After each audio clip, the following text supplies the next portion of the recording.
Hello and welcome to this series on Mist Wired Assurance, AI for the Wired Network. My name is Avi Shamsundar. I'm the product manager at Mist for all things Juniper Mist and integration.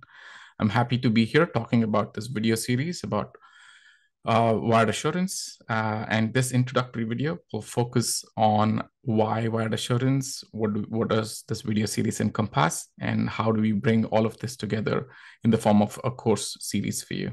I hope you enjoy these video series.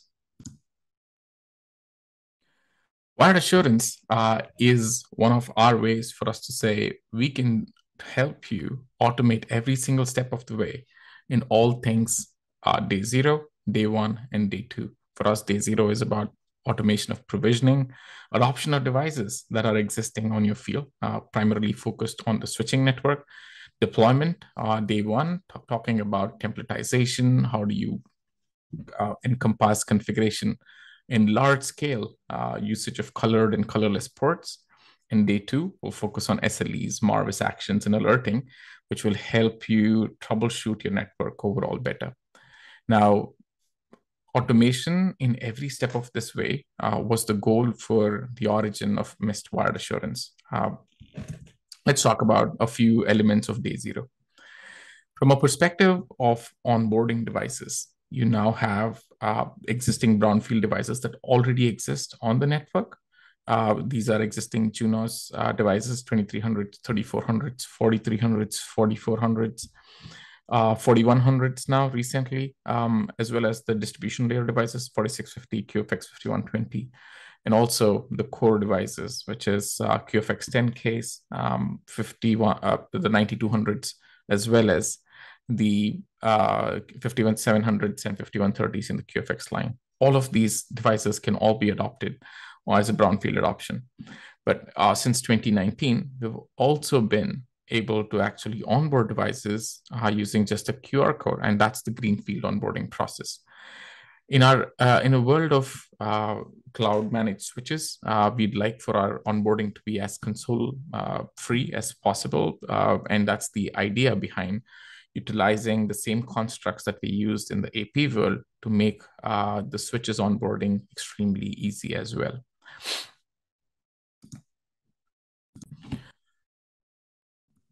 A quick preview of how you would be able to make this possible using the mobile app. In order for you to bring devices on board, Mist delivers an AI app called as the Mist AI app, and it's available both on Apple as well as Android app stores. Now, for you to be able to onboard a device, as an installer, the installer role now has abilities for them to log into a mobile app, go into the org of choice, go scan the QR code that is on your devices. This is a QR code on a 4100. It has been claimed successfully. You can go into the actual switches, take a picture of the switch, attach it to the same device, assign it to a site of choice like we just did, and also provide a name to this particular switch. This is the idea behind making the process of onboarding extremely seamless and simple for especially users who are not very adept with networking technologies. When you have a large number of devices to onboard as well, you now have the ability not only just to do claim code, just the way you just saw it in the previous section, but also you can activate them using an activation code. Every time you place a purchase order, regardless the number of devices, be it APs, switches, or WAN devices, all can be combined into one purchase order and also can be claimed onto the dashboard altogether, your thousands of switches or thousands of APs in one shot using one activation code. And that's a combination of all claim codes, as to simply put it. So you can onboard greenfield devices either by using a claim code on a per device basis, onboarding activation code, just one shot, and then being able to onboard devices every time. Subsequently, when a Juniper switch is connected to an uplink where it can reach the cloud, it will automatically start the process of zero-touch provisioning, go to the cloud, make the initial contact, and get the config it requires and is ready for servicing its clients. If you have existing devices on brownfield, you're able to onboard them by using 7 lines of code that is available on the dashboard, onboard them automatically, and then subsequently move further from there on as well. So both ways are available for you to onboard switches onto the dashboard. The next part of the story is the actual configuration itself. There's a whole lot of depth we go into in terms of day 0, day 1 in the subsequent. This is a primer on how this is done. You'll be able to configure global parameters like services, radius, stanzas, IP definitions, and VLAN definitions. Similarly, anything that you think of from a routing perspective as well as spanning tree perspective. All of these form the global piece. The second pillar of a interface of a switch configuration forms the interface configuration themselves. Interfaces, for us, if you consider them as personas that come into your interface, then imagine there are multiple personas that attach to your switch. And each of them usually have the exact same configuration, be it from the perspective of bringing on board devices. So for example, the number of APs that connect to multitudes of switches, all of the APs have a very similar configuration. So you could create one persona or one port profile called as AP, and you could apply them across multitudes of switches. And across different sites as well. And that's the idea behind templatization, the hierarchy, and creation of port profiles in one shot. You subsequently are able to provision them manually. A lot of people have a lot of discipline or colored ports, as they call in, to say you can assign port ranges, port 1 to 10 as AP ports, 10 to 20 as camera ports, and so on.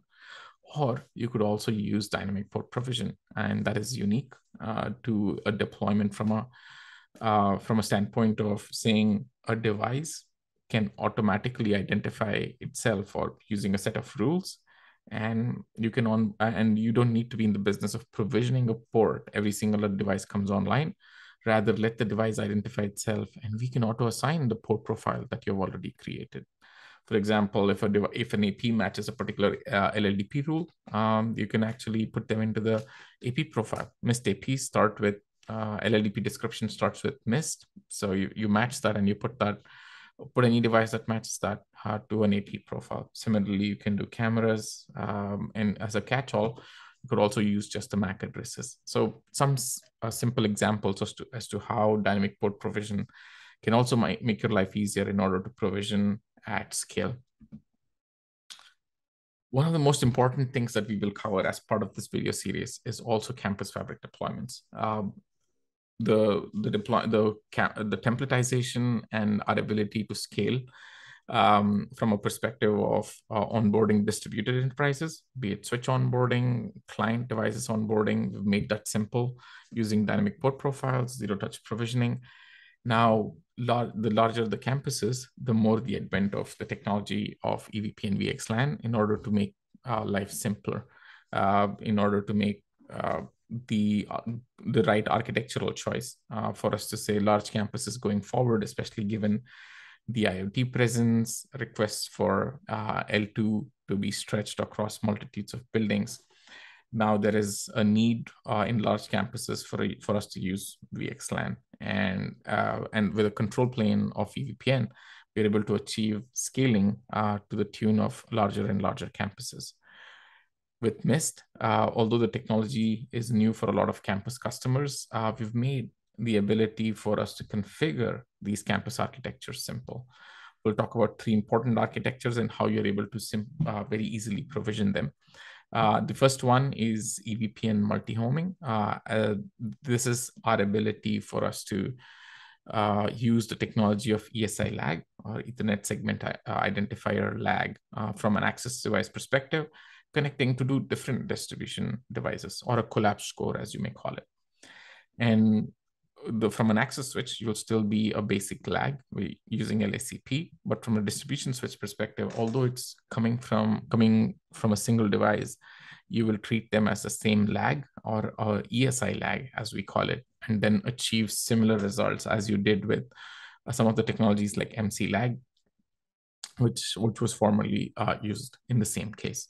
So or move ahead in the direction. So try and limit the number of spanning tree instances just to the access switch itself and not go beyond. So if there are any loops that may persevere in the network, that will only be within this closet.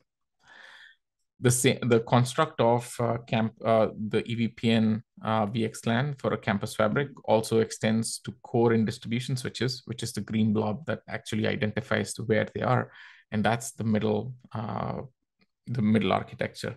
So you could use the middle architecture as well for us to bring devices on board in terms of, and also scale campus wide, and your L2 switching still need not be refreshed in order for you to get to this architecture. You get the advantages, most advantages of EVPN VXLAN as a technology, barring one important one, which is covered in the last architecture, which is the IPCLO architecture, which also brings in the construct of microsegmentation, segmentation enforced all the way at the axis, utilizing what the technology of GBP or group-based policies. All of these are discussed in great detail, but the idea behind wired assurance, though, is we are able to deploy these aspects as well using campus fabric deployment. So choose your topology, define the physical connections, define the networks of interest. These are all things that you do today. We're not asking you to do anything from a perspective of enabling VNIs, which are a construct of VXLAN, but rather we'll still focus on elements that you care about, and then we apply the intent for you. So in a gist, before we get into day two, we spoke about automation being the heart of all things that we do and how we make your life simple. We spoke about day zero, onboarding, using zero-touch provisioning of devices. We spoke about day one, templatization, as well as the hierarchies, including how you'll be able to onboard devices, the client devices using dynamic port profiles. Day two is the last piece of the puzzle. How are we able to not only address the day zero and day one, and as well as day two is the focus of wired assurance courses as well. There's a lot of ask about, do we need assurance on the wired network? Is there an actual need? There's a host of problems that can persist on the wired network as well. And these are just a subset that you see in the word cloud here. Congested interfaces, speed issues, negotiation mismatches, bad cables, physical layer one issues, CPU spikes, congestion on your network, many multitudes of issues, and these are run across thousands of ports that you run in your networks. How are we able to pinpoint exactly what you care about and bring that about to you is the answer in the form of what we call as the SLE, or the service level experience framework, subsequently Marvis actions, as well as the conversational interface framework. So these are the tools that will enable you and make your life easy in terms of troubleshooting, monitoring, and alerting. Identify all such issues, and also ask simple questions to the Marvis conversational interface, or Marvis CI as we call it, wherein you can ask questions about, hey, troubleshoot this switch, troubleshoot this particular client, and how are we able to address and gather information for that. And that's all things wired assurance. You'll hear more about, day zero onboarding in detail, day one configuration in detail, campus fabric configurations, as well as why you would move to campus fabric, if at all, if there is a need for you, and justification for so. And ultimately, we'll focus on the day two aspects as well: the service level experiences, Marvis actions, conversational interface. This entire piece of bringing assurance to the wired side of the house is one piece of the puzzle that Mist addresses. As you know, Mist has Wi-Fi assurance, wired assurance, as well as WAN assurance. Our end goal is to answer that important question: why is my application experience bad? As you see, why is my Zoom call bad or breaking up is a question that we had started on our journey to answer.